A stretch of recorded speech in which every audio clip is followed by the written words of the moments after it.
ನಮಸ್ಕಾರ ಫ್ರೆಂಡ್ಸ್, ನಾನು ಶ್ವೇತಾ ರಾಜೇಂದ್ರನ್ ಮಾತಾಡ್ತಾ ಇರೋದು. ಲಕ್ಷ್ಮಿತಾ ರಾಯರ್ ಮಗಳು ಕನ್ನಡ ಯೂಟ್ಯೂಬ್ ಚಾನಲ್ಗೆ ತಮ್ಮೆಲ್ಲರಿಗೂ ಪ್ರೀತಿಯ ಸ್ವಾಗತ.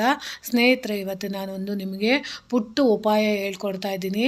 ಏನಂತಂದರೆ ಸ್ನೇಹಿತರೆ, ಇವತ್ತು ಗಣೇಶ ಹಬ್ಬ ತುಂಬ ವಿಶೇಷವಾಗಿ ಪ್ರೀತಿಯಿಂದ, ಸಂತೋಷದಿಂದ, ಸಡಗರದಿಂದ ಆಚರಿಸುವಂಥ ಈ ಗಣೇಶ ಹಬ್ಬದಲ್ಲಿ ಖಂಡಿತವಾಗ್ಲೂ ನಮಗೆ ಪ್ರೀತಿ ಮತ್ತು ಸಂತೋಷದ ಜೊತೆಗೆ ಹಣದ ಅವಶ್ಯಕತೆ ಇರೋದ್ರಿಂದ ಆ ಹಣ ಆಕರ್ಷಣೀಯವಾಗಿ ಮನೆಗೆ ನಮಗೆ ಸೇರಬೇಕು ಮತ್ತು ಯಾವಾಗಲೂ ನಾವು ಸಾಲದ ಸಮಸ್ಯೆಯಲ್ಲಿ ಸುಳಿಬಾರ್ದು ಅಂತ ಬಯಸೋವಂಥವ್ರು ಪ್ರತಿಯೊಬ್ಬರು ಕೂಡ ಹಬ್ಬಕ್ಕೆ ನೀವು ಅಡುಗೆಗಳೆಲ್ಲ ಮಾಡಿರ್ತೀರ.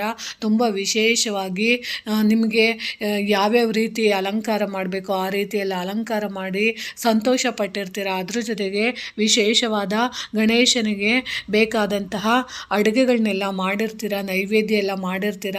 ಅಂಥ ಸಂದರ್ಭಗಳಲ್ಲಿ ದೇವಸ್ಥಾನದಲ್ಲಿ ಕೊಡುವಂಥ ಪ್ರಸಾದ ಇರ್ಬೋದು, ಅಥವಾ ನಿಮ್ಮ ಮನೆಯಲ್ಲಿ ಗಣೇಶನಿಗೆ ಮಾಡಿರೋಂಥ ನೈವೇದ್ಯ ಇರ್ಬೋದು, ಅಥವಾ ಊಟ ಇರ್ಬೋದು. ಇಂಥ ಊಟನ ನಾವು, ಅದರಲ್ಲೂ ಇವತ್ತಿನ ದಿನ ಗಣೇಶ ಹಬ್ಬದ ದಿನ ನಾವು ಈ ದಿಕ್ಕಲ್ಲಿ ಕುಳಿತು ಊಟ ಮಾಡಿದ್ದೇ ಆದರೆ ಖಂಡಿತವಾಗ್ಲೂ ನಮಗೆ ವರ್ಷ ಪೂರ್ತಿ ಯಾವುದೇ ರೀತಿ ಸಾಲದ ಸಮಸ್ಯೆಗಳಾಗಲಿ, ಹಣದ ಸಮಸ್ಯೆಗಳಾಗಲಿ, ಸಂಕಷ್ಟಗಳ ಸಮಸ್ಯೆಗಳಾಗಲಿ, ವಿಘ್ನಗಳ ಸಮಸ್ಯೆಗಳಾಗಲಿ ಅದ್ಯಾವುದು ನಮ್ಮ ಹತ್ರ ಸುಳಿಬಾರ್ದು ಅಂತ ಬಯಸೋವಂಥವ್ರು ಖಂಡಿತವಾಗ್ಲೂ ಇವತ್ತಿನ ದಿನ ಈ ದಿಕ್ಕಲ್ಲಿ ಕುಳಿತು ನಾವು ಊಟ ಮಾಡಬೇಕಾಗುತ್ತೆ. ಅದರಲ್ಲೂ ಗಣೇಶನ ಪ್ರಸಾದ ಇರ್ಬೋದು, ಒಂದಿಡೀ ಕಡಲೆಕಾಳು ಪ್ರಸಾದ ಇರ್ಬೋದು, ಅಥವಾ ನಿಮ್ಮ ಮನೆಯಲ್ಲಿ ಮಾಡಿರೋಂಥ ಅನ್ನ ಪ್ರಸಾದ ಇರ್ಬೋದು, ಮೋದಕ ಇರ್ಬೋದು, ಯಾವುದೇ ಒಂದು ಊಟ ಇರ್ಬೋದು.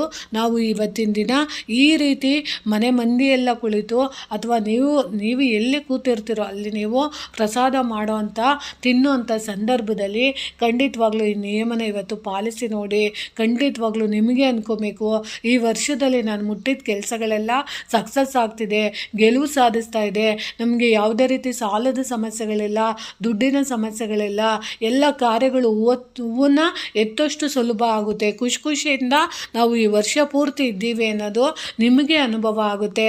ಅದಕ್ಕೋಸ್ಕರ ನಾವು ಏನು ಮಾಡಬೇಕು ಅಂದರೆ ನೋಡಿ, ಗಣೇಶ ಚತುರ್ಥಿ ದಿನ ಈ ದಿಕ್ಕಿಗೆ ಮುಖ ಹಾಕಿ ಕುಳಿತು ಊಟ ಮಾಡಿ ವರ್ಷವಿಡೀ 1 ರೂಪಾಯಿಯೂ ಸಾಲವಾಗಲ್ಲ, ದುಡಿದ ಹಣವೆಲ್ಲ ಉಳಿತಾಯವಾಗುತ್ತೆ. ಅದಕ್ಕೋಸ್ಕರ ನಾವು ಇದನ್ನು ಖಂಡಿತವಾಗ್ಲೂ ಈ ನಿಯಮನ ಇವತ್ತು ಪಾಲಿಸಲೇಬೇಕಾಗುತ್ತದೆ. ಇಂದಿನ ಆಧುನಿಕ ಯುಗದಲ್ಲಿ ವಾಸ್ತುಶಾಸ್ತ್ರಕ್ಕೆ ಹೆಚ್ಚಿನ ಮಹತ್ವವಿದೆ.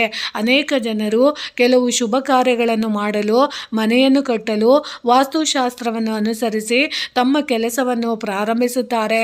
ವಾಸ್ತುಶಾಸ್ತ್ರದ ಪ್ರಕಾರ ಪ್ರತಿ ದಿಕ್ಕಿಗೂ ಬೇರೆ ಬೇರೆ ಮಹತ್ವವಿದೆ ಎಂದು ಹಲವರು ನಂಬುತ್ತಾರೆ. ನೋಡಿ, ಇಂದ್ರನು ಪೂರ್ವದಲ್ಲಿ, ವರುಣನು ಪಶ್ಚಿಮದಲ್ಲಿ, ಕುಬೇರನು ಉತ್ತರದಲ್ಲಿ ಮತ್ತು ಯಮನು ದಕ್ಷಿಣದಲ್ಲಿ ಕುಳಿತು, ಈಶಾನ್ಯದಲ್ಲಿ ಈಶ್ವರ, ಆಗ್ನೇಯದಲ್ಲಿ ಅಗ್ನಿ, ವಾಯುವ್ಯದಲ್ಲಿ ವಾಯು ಮತ್ತು ನೈಋತ್ಯದಲ್ಲಿ ರಾಕ್ಷಸನಿದ್ದಾನೆ ಎಂಬುದು ವಾಸ್ತುಶಾಸ್ತ್ರದ ಪ್ರಕಾರ ನಂಬಿಕೆ ಇದೆ. ಇಂಥ ನಂಬಿಕೆ ಇರೋದ್ರಿಂದ ನಾವು ವಾಸ್ತುಶಾಸ್ತ್ರದ ಪ್ರಕಾರ ಯಾವ ದಿಕ್ಕಿನಲ್ಲಿ ಕುಳಿತು ಊಟ ಮಾಡಬೇಕು ಎಂಬುದು ನಿಮಗೆ ತಿಳಿದಿದೆಯೇ. ಅದರಲ್ಲೂ ಶುಭ ಸಂದರ್ಭ ಮತ್ತು ಹಬ್ಬಗಳ ಸಂದರ್ಭದಲ್ಲಿ ಯಾವ ದಿಕ್ಕಿಗೆ ಕುಳಿತು ಯಾಕೆ ಊಟ ಮಾಡಬೇಕು, ಊಟ ಮಾಡುವಾಗ ಯಾವ ವಿಧಾನಗಳನ್ನು ಅನುಸರಿಸಬೇಕು, ಯಾವ ದಿಕ್ಕಿಗೆ ಮಾಡಬಾರದು ಎಂಬ ಕುತೂಹಲಕಾರಿ ಅಂಶಗಳನ್ನು ನಾನು ನಿಮಗೆ ತಿಳಿಸ್ಕೊಡ್ತಿದ್ದೀನಿ.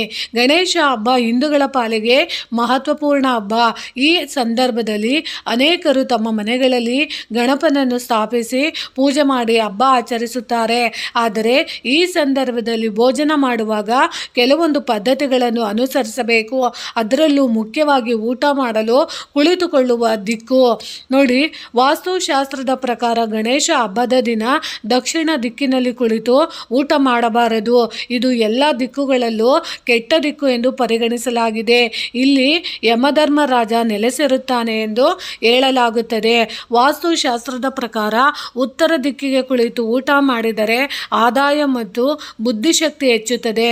ಅದರಲ್ಲೂ ಚೌತಿ ದಿನ ಈ ದಿಕ್ಕಿನಲ್ಲಿ ವಿದ್ಯಾರ್ಥಿಗಳು ಕುಳಿತುಕೊಂಡು ಊಟ ಮಾಡಿದರೆ ಅಧ್ಯಯನದ ದೃಷ್ಟಿಯಿಂದ ತುಂಬ ಪ್ರಯೋಜನಕಾರಿಯಾಗುತ್ತದೆ. ವಾಸ್ತುಶಾಸ್ತ್ರದ ಪ್ರಕಾರ ಈ ದಿಕ್ಕಿನಲ್ಲಿ ಕುಳಿತು ತಿನ್ನುವುದು ಉತ್ತಮ ಫಲಿತಾಂಶವನ್ನು ನೀಡುತ್ತದೆ. ವ್ಯಾಪಾರ ಮಾಡುವವರಿಗೆ ಈ ದಿಕ್ಕಿನಲ್ಲಿ ಕುಳಿತು ಊಟ ಮಾಡುವುದು ಲಾಭದಾಯಕವಾಗಿದೆ. ನೀವು ವ್ಯವಹಾರ ಮಾಡೋ ಅಂಥವ್ರು ಯಾವಾಗಲೂ ನಾವು ಈ ದಿಕ್ಕಿನಲ್ಲಿ ಕೂತ್ಕೊಂಡು ಊಟ ಮಾಡಬೇಕಾಗುತ್ತೆ. ನೋಡಿ, ವಾಸ್ತುಶಾಸ್ತ್ರದ ಪ್ರಕಾರ ಮನೆಯಲ್ಲಿ ಊಟ ಮಾಡುವಾಗ ಯಾವಾಗಲೂ ಪಶ್ಚಿಮಾಭಿಮುಖವಾಗಿ ಕುಳಿತುಕೊಳ್ಳಬೇಕು. ಈ ದಿಕ್ಕಿಗೆ ಕುಳಿತು ಊಟ ಮಾಡುವುದರಿಂದ ಅನೇಕ ಲಾಭಗಳು ದೊರೆಯುತ್ತವೆ. ನೋಡಿ, ಯಾವಾಗಲೂ ಅಷ್ಟೇ ನಾವು ಒಂದು ಒಳ್ಳೆಯದಾಗಬೇಕು ಅಂತ ನಾವು ಬಯಸೋ ಅಂಥವ್ರು ಖಂಡಿತವಾಗ್ಲೂ ಇವತ್ತಿನ ದಿನ ನೀವು ಯಾವುದೇ ಒಂದು ಪ್ರಸಾದ ಇರ್ಬೋದು, ಒಂದು ಊಟ ಇರ್ಬೋದು, ಅದನ್ನು ನೀವು ಖಂಡಿತವಾಗ್ಲೂ ಇವತ್ತಿನ ದಿನ ಸ್ವೀಕರಣೆ ಮಾಡೋ ಅಂಥವ್ರು ಪಶ್ಚಿಮಾಭಿಮುಖವಾಗಿ ಕುಳಿತು ಮನೆಯ ಸದಸ್ಯರೆಲ್ಲ ಒಟ್ಟು ಕುಟುಂಬದ ಸಮೇತ ನೀವು ಹಬ್ಬದ ಊಟವನ್ನು ಈ ಪಶ್ಚಿಮಾಭಿಮುಖವಾಗಿ ನೀವು ಊಟ ಮಾಡಿದ್ದೆ ಆದರೆ ಖಂಡಿತವಾಗ್ಲೂ ನಿಮಗೆ ವರ್ಷ ಪೂರ್ತಿ ನಿಮಗೆ ಹಣದ ಸಮಸ್ಯೆ ಬರೋದಿಲ್ಲ. ಆಮೇಲೆ ನಿಮಗೆ ಯಾವುದೇ ರೀತಿ ಸಾಲ ಮಾಡುವಂಥ ಪ್ರಮೇಯ ಬರೋದಿಲ್ಲ. ಯಾವಾಗಲೂ ನೆಮ್ಮದಿಯಾಗಿ ಇರೋದಕ್ಕೆ ಇವತ್ತಿನ ದಿನ ಈ ಪದ್ಧತಿನ ಖಂಡಿತವಾಗ್ಲೂ ನೀವು ಆಚರಣೆ ಮಾಡಿ. ಯಾಕಂದರೆ ನಾವು ಯಾವುದೇ ಒಂದು ಆಚರಣೆನ ನಾವು ನಂಬಿಕೆಯಿಂದ ಮಾಡಿದಾಗ ಖಂಡಿತವಾಗ್ಲೂ ಆಗುತ್ತೆ. ಯಾಕೆ ಅಂದರೆ ನೋಡಿ ಸ್ನೇಹಿತರೆ, ಯಾವಾಗಲೂ ನಮ್ಮ ಪೂರ್ವಿಕರು ಮಾಡಿರೋ ಅಂಥ ಯಾವುದೇ ಒಂದು ಪದ್ಧತಿ ಇರ್ಬೋದು, ಹಳೆಯ ಸಂಪ್ರದಾಯ ಇರ್ಬೋದು, ಅಲ್ಲಿ ನಮಗೆ ಯಾವಾಗ್ಲೂ ಒಳ್ಳೆಯ ವಿಷಯಗಳನ್ನ ತಿಳಿಸ್ಕೊಟ್ಟಿದ್ದಾರೆ. ಸಣ್ಣ ಸಣ್ಣ ಉಪಾಯಗಳು ನಮಗೆ ಬೆಟ್ಟದಂಥ ಕಷ್ಟನ ನಿವಾರಣೆ ಮಾಡೋದಕ್ಕೆ ಅದು ಸಹಾಯ ಮಾಡುತ್ತೆ. ಅದಕ್ಕೋಸ್ಕರ ನಾನು ನಿಮಗೆ ತಿಳಿಸ್ಕೊಟ್ಟಿದ್ದೀನಿ. ಯಾಕಂದರೆ ಸ್ನೇಹಿತರೆ, ಯಾವಾಗಲೂ ಪೂರ್ವ ದಿಕ್ಕಿನಲ್ಲಿ ಇಂದ್ರ ಇರ್ತಾನೆ. ಇಂದ್ರ ಯಾವಾಗಲೂ ಆಡಂಬರ, ಐಶ್ವರ್ಯ ಎಲ್ಲನೂ ಇಷ್ಟಪಡ್ತಾ ಇರ್ತಾನೆ. ನೋಡಿ, ಯಾವಾಗಲೂ ಅಷ್ಟೇನೆ ಪಶ್ಚಿಮದಲ್ಲಿ ವರುಣನೂ ಇರ್ತಾನೆ. ಯಾವಾಗಲೂ ಉತ್ತರದಲ್ಲಿ ನೋಡಿ ಪಶ್ಚಿಮದಲ್ಲಿ ವರುಣ ಇರ್ತಾನೆ, ಕುಬೇರನು ಬಂದು ನೋಡಿ ಉತ್ತರದಲ್ಲಿ ಇರ್ತಾನೆ, ಯಮದಲ್ಲಿ ಬಂದು ದಕ್ಷಿಣ ಇರ್ತಾನೆ, ಈಶಾನ್ಯ ದಿಕ್ಕಿನಲ್ಲಿ ಈಶ್ವರ ಇರ್ತಾನೆ. ಅದಕ್ಕೋಸ್ಕರ ನಾವು ಪಶ್ಚಿಮಾಭಿಮುಖವಾಗಿ ಕುಳಿತಾಗ, ಉತ್ತರಕ್ಕೆ ಮುಖ ಮಾಡಿ ಕುಳಿತಾಗ ನಮಗೆ ಕುಬೇರ ಸಿಗ್ತಾನೆ. ಅಂದರೆ ಹಣಕ್ಕೆ ಅಧಿಪತಿ ಆಗಿರೋಂಥ ಕುಬೇರನ ಆಶೀರ್ವಾದ ನಮಗೆ ಇವತ್ತು ಸಿಗಬೇಕು. ಯಾವಾಗಲೂ ನಮ್ಮ ಮನೆಯಲ್ಲಿ ಸಿರಿ ಸಂಪತ್ತು ನಮ್ಮ ಕೈ ತುಂಬ ಓಡಾಡಬೇಕು, ನಮ್ಮ ಮನೆಯಲ್ಲಿ ದುಡ್ಡಿಗೆ ಯಾವತ್ತು ಕೊರತೆ ಆಗಬಾರ್ದು ಅಂತ ಅನ್ನೋರು ಮಕ್ಕಳನ್ನೆಲ್ಲ ನೀವು ಕುಣಿಸ್ಕೊಂಡು ಮಕ್ಕಳನ್ನು ಅಂದರೆ ಪಶ್ಚಿಮಾಭಿಮುಖವಾಗಿ, ಅಂದರೆ ಪಶ್ಚಿಮ ದಿಕ್ಕಲ್ಲಿ ಕುಳಿತು ಉತ್ತರಾಭಿಮುಖವಾಗಿ ನೀವು ಇವತ್ತು ಊಟ ಮಾಡಿದ್ದೆ ಆದರೆ ಖಂಡಿತವಾಗ್ಲೂ ನಿಮಗೆ ಹಣದ ಪ್ರಾಬ್ಲಮ್ ಏನೇ ಇದ್ದರೂ ಅದೆಲ್ಲ ನಿವಾರಣೆ ಆಗುತ್ತೆ ಅಂತ ನಾನು ತಿಳಿಸ್ತಾ ಇದ್ದೀನಿ.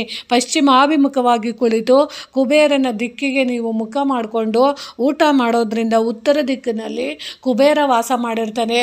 ಅಂಥ ಕುಬೇರನ ಆಶೀರ್ವಾದ ನಮಗೆ ಸಿಗಬೇಕು ಅಂತ ಬಯಸೋ ಅಂಥವ್ರು ಖಂಡಿತವಾಗ್ಲೂ ಇವತ್ತಿನ ದಿನ ಈ ಪುಟ್ಟ ಉಪಾಯನ ಮಾಡ್ಕೊಳ್ಳಿ ಅಂತ ತಿಳಿಸ್ತಾ ಇದ್ದೀನಿ.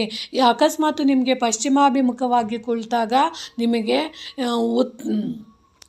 ಪೂರ್ವ ದಿಕ್ಕು ಇರ್ಬೋದು, ಇಲ್ಲ ಅಂದರೆ ಉತ್ತರಾಭಿಮುಖವಾಗಿ ಕುಳಿತು ನೀವು ಊಟನ ಮಾಡಿ. ಯಾವುದೇ ಕಾರಣಕ್ಕೂ ದಕ್ಷಿಣ ದಿಕ್ಕಲ್ಲಿ ಕುಳಿತು ಇವತ್ತಿನ ದಿನ ನೀವು ಊಟನ ಸ್ವೀಕರಣೆ ಮಾಡಬೇಡಿ.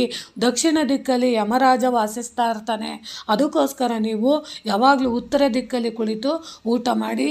ಇಲ್ಲ ಅಂದರೆ ಪಶ್ಚಿಮಾಭಿಮುಖವಾಗಿ ಕುಳಿತು ಊಟನ ಇವತ್ತು ಸ್ವೀಕರಣೆ ಮಾಡಿ ಅಂತ ತಿಳಿಸ್ತಾ ಇದ್ದೀನಿ. ಸ್ನೇಹಿತರೆ, ಈ ಮಾಹಿತಿ ನಿಮಗೆ ಇಷ್ಟ ಆಗಿದೆ ಅಂದ್ಕೊತೀನಿ. ಈ ಮಾಹಿತಿ ನಿಮಗೆ ಇಷ್ಟ ಆಗಿದ್ದರೆ ದಯವಿಟ್ಟು ನನ್ನ ಚಾನಲ್ನ ಸಬ್ಸ್ಕ್ರೈಬ್ ಮಾಡ್ಕೊಂಡು ನೋಡಿ, ಹೆಚ್ಚೆಚ್ಚು ವಿಡಿಯೋನ ಶೇರ್ ಮಾಡಿ ಮತ್ತು ಲೈಕ್ ಮಾಡಿ. ಹೊಸದಾಗಿ ಯಾರಾದರೂ ನೋಡ್ತಿದ್ರೆ ದಯವಿಟ್ಟು ನನ್ನ ಚಾನಲ್ನ ಸಬ್ಸ್ಕ್ರೈಬ್ ಮಾಡ್ಕೊಂಡು ನೋಡಿ ಅಂತ ತಿಳಿಸ್ತಿದ್ದೀನಿ. ಪ್ರೀತಿಯ ಧನ್ಯವಾದಗಳು ಸ್ನೇಹಿತರೆ.